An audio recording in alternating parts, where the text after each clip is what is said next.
Now the starting point for your kit is, of course, going to be an assortment of needles, pins, and thread.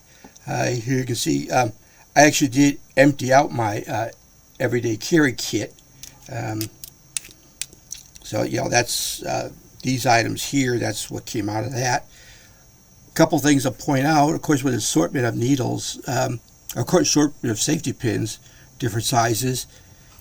If you can see with, especially like with this sewing needle, I have been going lately with large eye sewing needles, and I find as you get older, your eyes get worse. They do really save.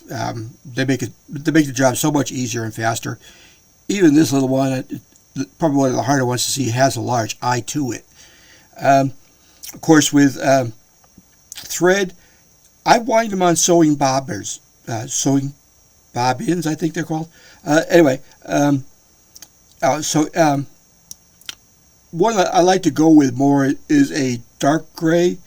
It tends to blend in with things a lot better.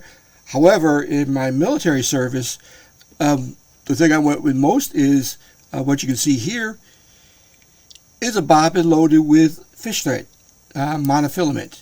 I think this is 8-pound monofilament. And but nobody ever said anything. Nobody ever really noticed it. It blends in quite well.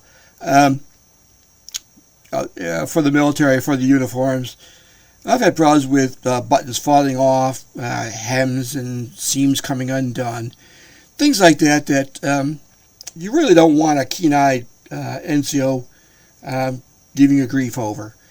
So, being able to duck into the bathroom and put a quick stitch on them makes a big difference. I mean, it keeps you looking neat and sharp.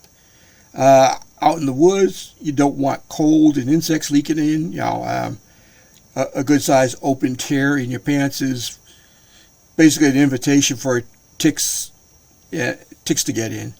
So you want to keep those out with a good stitched up tear.